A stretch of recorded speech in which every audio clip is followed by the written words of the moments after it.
Anong ganap sa mundo ng showbiz? Nakakaloka ang revelasyon ng producer na si Robbie Tarosa patungkol kina Stel at Pablo ng SB19. Sa panayam kasi kay Robbie sa vlog channel ni Romel Chica, natanong niya si Robbie patungkol sa boy crush nito.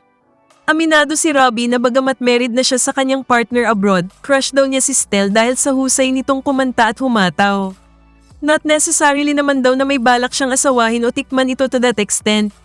I like the way he dances, I like the way he sings. May mga fans ata upset that I said that, na boy crush ko siya. They were saying, di ba, in the comments na parang nagagalit si Pablo sa akin. Oh, bakit magagalit sa'yo si Pablo? Eh, di ba sila?